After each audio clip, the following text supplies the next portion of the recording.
புள்ளிப்பட்டியலில் 9வது இடத்துக்கு சரிந்திருக்கிற மும்பை மீண்டு வருமா அப்படின்னு ஒரு கேள்வி எழுப்பும்போது இன்று அவங்க பஞ்சாபை சந்திச்சாங்க.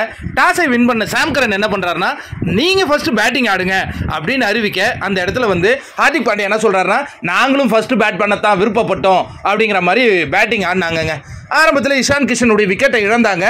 அதற்கு பிறகு பார்த்தீங்கன்னா பயங்கரமாக ஆடினாங்க ரோஹித் சர்மா அண்டு இன்னொருத்தர் யாரு, சூரியகுமார் யாதவ். ரொம்ப அற்புதமான நிகழ்வு. ரெண்டு பேருமே அற்புதமாக ஆடிட்டு இருக்க வரும்போது சூரியகுமார் யாதவ் வந்து 50 அடித்தார். ரோஹித் சர்மாவும் 50 அடிப்பார்னு எதிர்பார்க்கும் பொழுது ஒரு 36 ரன்னுங்களா அவர் அவுட் ஆகிடுறாரு. பட் அவருடைய வேலையை அவர் செஞ்சுட்டு போயிடுவார். அவர் சொல்லி எதுவும் இல்லை. நான் ஒரு 6 ஒன்று அடித்தாருங்க ஹர்ஷத் பட்டேல் பாலில். அது பார்க்கும்போது அது கேட்ச் மாதிரி தெரிஞ்சுது. பட் அது போய் 6ல் விழுந்தது. ஒரு LBW கொடுத்தாங்க, ரிவ்யூ பண்ணாங்க. எனக்கு இந்த மேட்ச்சில் வந்து ஒரு அற்புதமான நிகழ்வு என்னன்னா ரிவ்யூங்க. 19 ஃபஸ்ட்டு பஞ்சாப் பந்து வீசும்போது 19வது ஓவர் புள்ளி 1லேயே 2 பேருக்கு 2 ரிவ்யூ. ஆனால் 20 ரிவ்யூ எடுத்துருப்பானுங்க போல அந்த மேட்ச்சில். யார் ரிவ்யூ எடுத்தாலும் அவங்களுக்கு சக்ஸஸ்ஃபுல்லாக இருந்தது.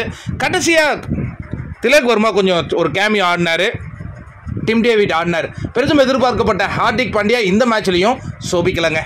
என்ன சொல்கிறதுங்க, 192 ரன் அடிச்சிருக்காங்க. திருப்பி அடிப்பாங்களா பஞ்சாப்? சஷாந்த் சிங் ஒரு பெரிய எதிர்பார்ப்பு இருக்குது, பார்ப்போம்.